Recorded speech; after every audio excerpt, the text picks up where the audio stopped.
ವಿಶ್ವದ ಹೂಮನಸ್ಸಿನ ಎಲ್ಲ ಕನ್ನಡಿಗರಿಗೂ ಅಮೋಘಂ ಚಾನಲ್ಗೆ ಸುಸ್ವಾಗತ. ಇಂದು ನಮ್ಮ ಸ್ಟುಡಿಯೋಗೆ ಬಂದಿರುವವರು ವಿಜಯನಗರ ಜಿಲ್ಲೆಯ ಕೊಟ್ಟೂರಿನ ಸುಖಾಯು ಹೆಲ್ತ್ ಕೇರ್ ಮತ್ತು ಪಂಚಕರ್ಮ ಚಿಕಿತ್ಸಾ ಕೇಂದ್ರದ ಡಾಕ್ಟರ್ ವರುಣ್ ಮತ್ತು ಡಾಕ್ಟರ್ ಪಾರ್ವತಿ ದಂಪತಿಗಳು. ನಮಸ್ತೆ ವರುಣ್. ನಮಸ್ತೆ ಮೇಡಮ್. ನಮಸ್ತೆ ಪಾರ್ವತಿ. ನಮಸ್ತೆ. ಮೊದಲ ಬಾರಿಗೆ ನಮ್ಮ ಸ್ಟುಡಿಯೋಗೆ ಇಬ್ಬರು ದಂಪತಿಗಳು ಬಂದಿದ್ದಾರೆ. ಸೊ ಅವರಿಗೆ ಹಾರ್ದಿಕವಾಗಿ ಸುಸ್ವಾಗತವನ್ನು ಬಯಸ್ತೀನಿ. ವರುಣ್ ಮತ್ತೆ ಪಾರ್ವತಿ ದಂಪತಿಗಳು ಆಯುರ್ವೇದದಲ್ಲಿ ವೈದ್ಯರು. ಅವರು ಆಯುರ್ವೇದ ಹೇಗೆ ಜನರಿಗೆ ಆರೋಗ್ಯವನ್ನು ಕಾಪಾಡಿಕೊಳ್ಳೋದ್ರಲ್ಲಿ ಸಹಾಯಕವಾಗುತ್ತೆ, ಅದರ ಒಂದು ವೈಶಿಷ್ಟ್ಯಗಳು ಏನು, ಆಯುರ್ವೇದ ಅಂದರೆ ಏನು, ಇದ್ರ ಬಗ್ಗೆ ಎಲ್ಲ ತಿಳಿಸ್ಕೊಡೋಕೆ ಬಂದಿದ್ದಾರೆ. ಡಾಕ್ಟರ್ ವರುಣ್ ಅವರೇ, ನೀವು ಮೂಲತಃ ಕೊಟ್ಟೂರವರಾ? ಹೌದು ಮೇಡಮ್, ನಾವು ಮೂಲತಃ ಕೊಟ್ಟೂರಿನವರು. ಮತ್ತು ಎಲ್ಲ ಎಜುಕೇಷನ್ನು ಬೇರೆ ಬೇರೆ ಕಡೆ ಆಗಿ ಈಗ ಕೊಟ್ಟೂರಲ್ಲೇ ಕ್ಲಿನಿಕ್ ಮಾಡ್ತಿರೋದು. ಇಬ್ಬರು ಕೂಡ ನಾನು ಪಂಚಕರ್ಮದಲ್ಲಿ ಸ್ನಾತಕೋತ್ತರ ಪದವಿ ಪಡೆದಿದ್ದು ಪಂಚಕರ್ಮವನ್ನೇ ಪದ್ಧತಿಯನ್ನೇ ಪ್ರಾಕ್ಟೀಸ್ ಮಾಡ್ತಿರೋದು. ಮೇಡಮ್ ನೀವು ಹೇಳ್ರಿ. ನಾನು ಮೂಲತಃ ಬಾಗಲಕೋಟೆ ಜಿಲ್ಲೆ ಬೀಳ್ಗೆವಳು. ನಂದು ಬಾಲ್ಯದಲ್ಲಿ ಓದಾಗಿರೋದೆಲ್ಲ ಬಾಗಲಕೋಟೆಲಿ, ನೆಕ್ಸ್ಟ್ ಹೈಸ್ಕೂಲಲ್ಲಿ ಓದಿರೋದೆಲ್ಲ ಮೈಸೂರಲ್ಲೇನೆ. ನೆಕ್ಸ್ಟ್ ನಾನು UG ಮಾಡಿರೋದು ಶಿವಮೊಗ್ಗದಲ್ಲಿ. ಇವಾಗ ಮದುವೆ ಆದಮೇಲೆ ನಾನು ಕೊಟ್ಟೂರಲ್ಲೇ ಸೆಟ್ಲ್ ಆಗಿ ಅವ್ರ ಜೊತೆಗೇನೆ ಪ್ರಾಕ್ಟೀಸ್ ಮಾಡ್ತಾ ಇದ್ದೀನಿ. ವರುಣ್ ಸರ್, ಆಯುರ್ವೇದ ಅಂದರೆ ಆಯುರ್ವೇದ ಅಂತ ಅಷ್ಟೇ ನಮಗೆ ಗೊತ್ತು. ಸೊ ಆಯುರ್ವೇದದ ಬಗ್ಗೆ ಸ್ವಲ್ಪ ಹೇಳಿ. ಆಯುರ್ವೇದ ಅಂದರೆ ಏನು, ಮತ್ತು ಆರೋಗ್ಯವಂತ ಮನುಷ್ಯನಿಗೆ ಆಯುರ್ವೇದ ಯಾಕೆ ಬೇಕು?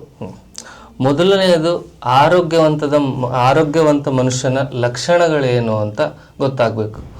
ಎಲ್ಲರೂ ಅಂದ್ಕೊಳ್ತೀವಿ ನಾನು ಪ್ರತಿಯೊಂದರಲ್ಲೂ ಆರೋಗ್ಯವಾಗಿದ್ದೀನಿ, ಹೆಲ್ತಿ ಇದ್ದೀನಿ, ನನಗೆ ಯಾವುದು ರೋಗ ಇಲ್ಲ, ಶುಗರ್ ಇಲ್ಲ, BP ಇಲ್ಲ. ಅದೆಲ್ಲ ಇದ್ರೂ ಕೂಡ ಅವನು ನಿಜವಾಗ್ಲೂ ಆರೋಗ್ಯವಾಗಿ ಇದ್ದಾನ ಅನ್ನೋದನ್ನ ಫಸ್ಟ್ ಪ್ರಶ್ನೆ ಮಾಡಬೇಕು. ಈ ಆಯುರ್ವೇದ ಶಾಸ್ತ್ರದಲ್ಲಿ ಸುಶ್ರುತ ಸಂಹಿತೆಯಲ್ಲಿ ಹೇಳೋ ಪ್ರಕಾರ ಸಮದೋಷ ಸಮಾಗ್ನಿಶ್ಚ ಸಮಧಾತು ಮಲಕ್ರಿಯ ಪ್ರಸನ್ನ ಆತ್ಮೇಂದ್ರಿಯ ಮನಃ ಸ್ವಸ್ಥೆ ಇತ್ತಿ ವಿಧೀಯತೆ ಅಂತ ಹೇಳ್ತಾರೆ ಸುಶ್ರುತ ಆಚಾರ್ಯ.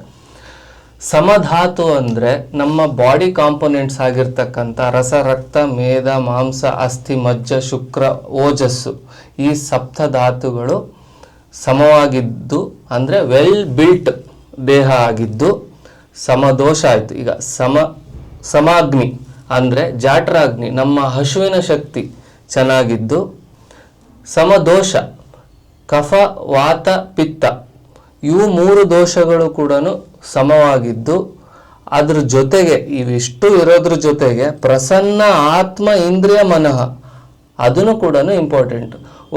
ಒಬ್ಬ ಮನುಷ್ಯ ಆರೋಗ್ಯವಂತ ಮನುಷ್ಯನ ಲಕ್ಷಣ ಬರೀ ಫಿಸಿಕಲಿ ಹೆಲ್ದಿ ಇರೋದು ಒಂದೇ ಅಲ್ಲ, ಆ ಮೆಂಟಲ್ ವೆಲ್ ಬೀಯಿಂಗ್ ಕೂಡ ಅಷ್ಟೇ ಇಂಪಾರ್ಟೆಂಟ್ ಆಗಿರುತ್ತೆ. ಅದನ್ನು ಶಾಸ್ತ್ರ ಹೇಳೋದೇ ಆ ಥರ. ಒಬ್ಬ ಸ್ವಸ್ಥ ಪರ್ಸನ್ನು ಬರೀ ಫಿಸಿಕಲ್ ವೆಲ್ ಬೀಯಿಂಗ್ ಒಂದೇ ಅಲ್ಲ, ಮೆಂಟಲ್ ವೆಲ್ ಬೀಯಿಂಗು ಅಷ್ಟೇ ಇಂಪಾರ್ಟೆಂಟ್ ಅಂತ ಹೇಳುತ್ತೆ. ತುಂಬ ಚೆನ್ನಾಗಿ ಹೇಳಿದ್ರಿ ಡಾಕ್ಟ್ರೆ. ಮತ್ತು ಈಗ ಆಧುನಿಕ ಜೀವನ ಶೈಲಿ ಈಗ ಮೊದಲಿನ ಥರ ಇಲ್ಲ ಬದುಕು. ಈ ಜೀವನ ಶೈಲಿಯಲ್ಲಿ ಆಯುರ್ವೇದ ಯಾಕೆ ಬೇಕು? ಇದು ಒಳ್ಳೆಯ ಪ್ರಶ್ನೆ. ಇದು ಈಗ ಆಯುರ್ವೇದ ಒಂದು ಚಿಕಿತ್ಸಾ ಕ್ರಮ ಯಾವ ರೀತಿ ಕೆಲಸ ಮಾಡುತ್ತೆ ಅನ್ನೋದಾದರೆ, ಸ್ವಾಸ್ಥ್ಯ ರಕ್ಷಣಂ ಆತುರಸ್ಯ ವಿಕಾರ ಪ್ರಶಮನಂ ಅಂತ ಹೇಳ್ತಾರೆ. ಅಂದರೆ ಏನಪ್ಪ ಅಂದರೆ ಬರೀ ರೋಗಿಗೆ ಚಿಕಿತ್ಸೆ ಮಾಡೋದಲ್ಲ, ಸ್ವಸ್ಥನಿಗೂ ಕೂಡ ಸ್ವಸ್ಥರನ್ನಾಗೇ ಇರಬೇಕು. ಅಂದರೆ ಹೆಲ್ದಿ ಪರ್ಸನ್ನಿನ ಆರೋಗ್ಯವನ್ನು ಕಾಪಾಡೋದು ಕೂಡ ಆಯುರ್ವೇದದ ಕೆಲಸ. ಮತ್ತು ರೋಗಿಯ ರೋಗವನ್ನು ಗುಣಮುಖ ಮಾಡೋದು ಕೂಡ ಆಯುರ್ವೇದದ ಕೆಲಸ. ಹಾಗಾಗಿ 2 ಕೆಲಸ ಆಗಬೇಕು. ಇವತ್ತು ಜ್ವರ ಬಂತು, ಶೀತ ಬಂತು, ಶುಗರ್ ಬಂತು, ಅದನ್ನಷ್ಟೇ ಟ್ರೀಟ್ ಮಾಡೋದಲ್ಲ, ಇವತ್ತಿಂದು ಹೆಲ್ತ್ ಕೂಡ ಮೇಂಟೈನ್ ಹೆಂಗೆ ಮಾಡಬೇಕು, ಪ್ರತಿ ದಿನಚರ್ಯ ಋತುಚರ್ಯ ಅಂತ ಎಕ್ಸ್ಪ್ಲೇನ್ ಮಾಡ್ತಾರೆ. ಅಂದರೆ ಬೆಳಿಗ್ಗೆ ಎದ್ದಾಗಿಂದ ಒಬ್ಬ ವ್ಯಕ್ತಿ ಏನೆಲ್ಲ ಕ್ರಮ ಮಾಡಬೇಕು ಅವನ ಆರೋಗ್ಯ ಕಾಪಾಡ್ಕೊಳ್ಳೋದು ವಿಷಯವಾಗಿ ಒಂದು ಋತುಚರ್ಯ. ಈಗ ಬೇಸಿಗೆ ಕಾಲದಲ್ಲಿ ಬರೋವಂಥ ಹಣ್ಣುಗಳೇ ಬೇರೆ, ಮಳೆಗಾಲದಲ್ಲಿ ಬರ್ತಕ್ಕಂಥ ಹಣ್ಣುಗಳೇ ಬೇರೆ. ಪ್ರಕೃತಿನೇ ಆಯಾ ಕಾಲಕ್ಕೆ ತಕ್ಕಂಗೆ ಒಂದು ಹೆಲ್ತ್ ಕಾಪಾಡ್ಕೊಳ್ಳೋಕ್ಕೆ ಹೆಂಗೆ ಒಂದು ಫಲವನ್ನು ಕೊಡ್ತದೋ ಹಾಗೆ ಮನುಷ್ಯನು ಕೂಡ ಹೆಲ್ತ್ನ ಕಾಪಾಡ್ಕೊಳ್ಳೋಕ್ಕೆ ಪ್ರತಿ ಸೀಸನಲ್ಲಿ ಕೂಡ ಕೆಲವೊಂದನ್ನ ಚೇಂಜಸ್ನ ಆಹಾರ ಪದ್ಧತಿ ಆಗಿರ್ಬೋದು, ವಿಹಾರ ಪದ್ಧತಿ ಅಂದರೆ ಲೈಫ್ ಸ್ಟೈಲ್ ಕೂಡ ಚೇಂಜಸ್ ಮಾಡ್ಕೊಳ್ಳೋದು ಅಷ್ಟೇ ಇಂಪಾರ್ಟೆಂಟ್. ಸೊ ಈ ದೃಷ್ಟಿಯಾಗಿ ಆರೋಗ್ಯವನ್ನ ಕಾಪಾಡ್ಕೊಳ್ಳಿಕ್ಕೆ ಹಾಗೂ ರೋಗವನ್ನ ಗುಣ ಮಾಡಲಿಕ್ಕೆ ಆಯುರ್ವೇದ ಬಹಳ ಪ್ರಾಮುಖ್ಯತೆ ಹೊಂದುತ್ತದೆ. ಪಾರ್ವತಿ ಅವರೇ ಮತ್ತೆ ವರುಣ್ ಸರ್, ಈಗ ಜೀವನ ಶೈಲಿ ಸರಿ ಇಲ್ಲ, ಎಲ್ಲರೂ ಅದೇ ಹೇಳೋದು, ಈಗಿನ ಲೈಫ್ ಸರಿ ಇಲ್ಲ, ಮೊದಲು ತುಂಬ ಚೆನ್ನಾಗಿತ್ತು. ಸೊ ಆ ಥರ ಜೀವನ ಬದಲಾಗ್ತಾ ಇದೆ, ತುಂಬ ಫಾಸ್ಟ್ ಆಗ್ತಾ ಇದೆ, ಆದರೆ ಗೊಂದಲನೂ ಇದೆ ಎಲ್ರಿಗೂ. ಈ ಜೀವನ ಶೈಲಿಯಿಂದ ಲೈಫ್ ಸ್ಟೈಲ್ ಡಿಸಾರ್ಡರ್ಸ್ ಬರ್ತಾ ಇದೆ, ಮೆಟಬಾಲಿಕ್ ಡಿಸಾರ್ಡರ್ ಅಂತಾರೆ. ಸೊ ಯಾವ್ಯಾವ ಥರ ಪ್ರಾಬ್ಲಮ್ಸ್ ಆಗ್ಬೋದು ಈ ಜೀವನ ಶೈಲಿ ಸರಿ ಇಲ್ಲದೆ ಹೋದರೆ?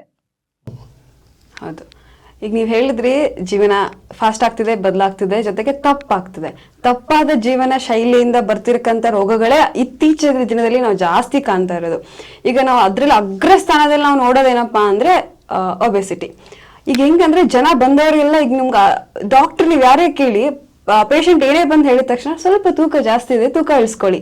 ತುಂಬಾ common suggestion every doctor gives, ತೂಕ ಇಳಿಸ್ಕೊಂಬಿಡಿ ಕಮ್ಮಿ ಆಗುತ್ತೆ ಅಂತ. ಯಾಕೆ ತೂಕ ತೂಕ ತೂಕ ಯಾಕೆ ಇಷ್ಟಕೊಂಡು ತೂಕ ಜಾಸ್ತಿ ಆಗಿ ತೂಕ ಇಳಿಸೋ ಕಡೆ ಜನರ ಪ್ರಾಬ್ಲಮ್ ಸ್ಟಾರ್ಟ್ ಆಗಿದೆ? ಯಾಕಂದ್ರೆ ತೂಕ ಹೆಚ್ಚಾಗೋದ್ರಿಂದ ಅತಿ ಹೆಚ್ಚು ರೋಗಗಳು ಇವಾಗ ನಮ್ಮನ್ನು ಕಾಡ್ತಾ ಇದೆ. ತೂಕ ಯಾಕೆ ಹೆಚ್ಚಾಗುತ್ತೆ? ತೂಕ ಲೈಫ್ ಸ್ಟೈಲ್ ಇಂದ ಹೆಚ್ಚಾಗುತ್ತೆ. ಸರಿಯಾದ ಜೀವನ ಪದ್ಧತಿ ಇಲ್ಲ, ಬೆಳಗ್ಗೆಯಿಂದ ಸಂಜೆ ತನಕ ನಮ್ದು ಶೈಲಿ ಸರಿ ಇಲ್ಲ. ಸೊ ಇಂಡೈರೆಕ್ಟ್ ಆಗಿ ಅದು ತೂಕ ಹೆಚ್ಚಾಗೋದ್ರಿಂದ ಬೇರೆ ಬೇರೆ ಬೇರೆ ರೋಗಗಳು ಕಾಣಿಸ್ಕೊತಿದೆ. ಫಾರ್ ಎಕ್ಸಾಂಪಲ್, ಇವಾಗ ಹೆಣ್ಣು ಮಕ್ಕಳಲ್ಲಿ ಜಾಸ್ತಿ ಕಾಣಿಸ್ಕೊತಾ ಇರೋದು PCOD, PCOS. ಎಲ್ಲಾದ್ರೂ ಕೇಳಿ ಋತುಚಕ್ರದ ಸಮಸ್ಯೆಗಳು, ಇನ್ಫರ್ಟಿಲಿಟಿ ಹೈ ರೇಟ್ ಅಲ್ಲಿ ಇನ್ಕ್ರೀಸ್ ಆಗ್ತಾ ಇರೋದು, ಜೊತೆಗೆ ಥೈರಾಯ್ಡ್ ಸಮಸ್ಯೆಗಳು, ಜೊತೆಗೆ ಆಂಗ್ಸೈಟಿ. ಸಣ್ಣ ಸಣ್ಣ ಮಕ್ಕಳಲ್ಲಿ ಆಂಗ್ಸೈಟಿ, ಅಯ್ಯೋ ಮೂಡ್ ಸರಿ ಇಲ್ಲ, ನಂಗೆ ಅದ್ ಮಾಡಕ್ ಆಗ್ತಿಲ್ಲ, ಇದ್ ಮಾಡಕ್ ಆಗ್ತಿಲ್ಲ. ಸೊ ಎಲ್ಲ ಒಂದಕ್ಕೊಂದು ಚೈನ್ ಲಿಂಕ್. ಇದು ಹೇಗಾಗ್ತಿದೆ ಅಂದ್ರೆ ಜೀವನ ಶೈಲಿ ಪದ್ಧತಿಯಲ್ಲಿ ಸರಿಯಾಗಿ ಕ್ರಮವಾಗಿ ನಾವು ಜೀವನ ನಡೆಸದೇ ಇರೋದಕ್ಕೆ ಎಷ್ಟು ರೋಗಗಳು ನಮ್ಮನ್ನು ಕಾಡ್ತಾ ಇದೆ. ಸೊ ಈಗ ನಾವು ಒಂದೊಂದಾಗಿ ಅದನ್ನ ಡಿಸ್ಕಸ್ ಮಾಡೋಣ. ಈಗಿನ ಕಾಲದಲ್ಲಿ ತುಂಬ ಜಾಸ್ತಿ ಕಾಣಸಿಗೋದು ಯಾವುದಪ್ಪ ಅಂದರೆ ಒಬೆಸಿಟಿ. ಇದಕ್ಕೆ ಸ್ಥೌಲ್ಯ ಅಂತ ಕರೀತಾರೆ. ಸ್ಥೌಲ್ಯ ಅಂದರೆ ಶರೀರಕ್ಕೆ ಬೇಕಾಗಕ್ಕಿಂತ ಜಾಸ್ತಿ ತೂಕ ಇರ್ತಕ್ಕಂಥದ್ದೇ ಸ್ಥೌಲ್ಯ. ಈಗ ಇವತ್ತು ಹೇಗೆ ನನಗೆ ಓವರ್ ವೇಟ್ ಅಂತ ಹೇಳಿ ಯಾರು ಅನ್ಕೋಬೇಕು ಅಂದರೆ BMI ಇಂಡೆಕ್ಸ್ ಅಂತ ಇದೆ. BMI ಇಂಡೆಕ್ಸ್ ಅಪ್ಪ ಅಂದರೆ ಅದು ಕ್ಯಾಲ್ಕುಲೇಟ್ ಮಾಡೋಕ್ಕೆ ನೀವು ಗೂಗಲಲ್ಲಿ ಹುಡುಕಿದ್ರು ಸಿಗ್ತದೆ. ನಾನೀಗ 6 ಅಡಿ ಇದ್ದೀನಿ, ನಾನು 90 kg ಇದ್ದೀನಿ, ನಾನು ಓವರ್ ವೇಟಾ ಅಥವಾ ನಾನು ಕರೆಕ್ಟ್ ಇದ್ದೀನಾ ಅನ್ನೋ ಪ್ರಶ್ನೆ ತುಂಬ ಜನಕ್ಕೆ ಇರುತ್ತೆ. ಈ BMI ಇಂಡೆಕ್ಸ್ನ ಹೆಂಗೆ ಕ್ಯಾಲ್ಕುಲೇಟ್ ಮಾಡೋದು ನೋಡಿದರೆ ನೀವು ಓವರ್ ವೇಟ್ ಇದ್ದೀರಾ, ಒಬೇಸ್ ಇದ್ದೀರಾ ಅಥವಾ ಕಡಿಮೆ ಅಂಡರ್ ವೇಟ್ ಇದ್ದೀರಾ ಅನ್ನೋದು ಗೊತ್ತಾಗುತ್ತೆ. ಈ ಅಬೌಟ್ 25 to 30 ರೇಂಜಲ್ಲಿದ್ದರೆ BMI ಇಂಡೆಕ್ಸು ಅದು ಒಬೇಸ್ ಅಂತ ಅರ್ಥ. 20 to 25 ಇದ್ದರೆ ಓವರ್ ವೇಟ್ ಅಂತ ಅರ್ಥ. ಬಿಲೋ 20 ಇದ್ನಪ್ಪ ಅಂದರೆ ಅಂಡರ್ ವೇಟ್ ಅಂತ ಅರ್ಥ. ಈ ಬಿಟ್ವೀನ್ ರೇಂಜಸ್ಸಲ್ಲಿ ನಿಮ್ಮದು ಯಾವ್ದು ಬರ್ತದೆ ಅಂತ ನೋಡಿಕೊಂಡು ನೀವು ಒಬೇಸ್ ಇದ್ದೀರೋ ಓವರ್ ವೇಟ್ ಇದ್ದೀರೋ ಅನ್ನೋದನ್ನ ಡಿಸೈಡ್ ಮಾಡ್ಬೋದು. ಆಯಿತಾ? ಈ ಒಬೇಸಿಟಿ ಎಷ್ಟಿದೆ ಇಂಡಿಯಾದಲ್ಲಿ ಅಂತ ಬರೋಣ. 135 ರಿಂದ 140 million adults in between the age of 18 to 25 ಒಬೇಸಿಟಿಯಿಂದ ಬಳಲ್ತಿದ್ದಾರೆ. ಅದರಲ್ಲಿ 35 ರಿಂದ 40% ಜನರು ಅರ್ಬನ್ ಏರಿಯಾದಲ್ಲಿ ವಾಸ ಮಾಡೋವಂಥ ಜನರು. ನಗರದಲ್ಲಿ ಇರ್ತಕ್ಕಂಥ ಜನರಿಗೆ ಈ ಒಬೇಸಿಟಿ ಜಾಸ್ತಿ ಇರೋದು. ಅದಕ್ಕೆ ತುಂಬ ಕಾರಣಗಳಿರ್ಬೋದು. ಈ ಸ್ಟ್ಯಾಟಿಸ್ಟಿಕ್ಸ್ ನೋಡೋದಾದರೆ ಈ 135 ರಿಂದ 140 ಮಿಲಿಯನ್ ಜನ ತುಂಬ ಈ ಗಾಬರಿ ಆಗೋಂಥ ವಿಷಯ. ಈ ನಮ್ಮ ಸಂಹಿತೆಯಲ್ಲಿ ಅಥವಾ ನಮ್ಮ ಶಾಸ್ತ್ರದಲ್ಲಿ ಹೇಳ್ತಾರೆ ಅಷ್ಟನಿಂದಿತ ಪುರುಷ ಅಂತ ಹೇಳ್ತಾರೆ ಚರಕ. ಅಂದರೆ 8 ಜನರನ್ನು ಅಥವಾ 8 ರೋಗಿಗಳನ್ನ ಅತ್ಯಂತ ಒಂದು ಡೇಂಜರಸ್ ರೋಗ ಅಂತ ಹೇಳ್ಬೋದು, ಪರಿಗಣನೆ ಮಾಡ್ಬೋದು. ಅಂಥ ವ್ಯಕ್ತಿಗಳಲ್ಲಿ ಒಬೆಸಿಟಿ, ಸ್ಥೌಲ್ಯ ಅನ್ನೋದು ಮೊದಲೇದು. ಯಾಕಂದರೆ ತುಂಬ ರೋಗಗಳು ಸ್ಥೌಲ್ಯದಿಂದನೇ ಹುಟ್ಟೋದು. ಆಯಿತಾ?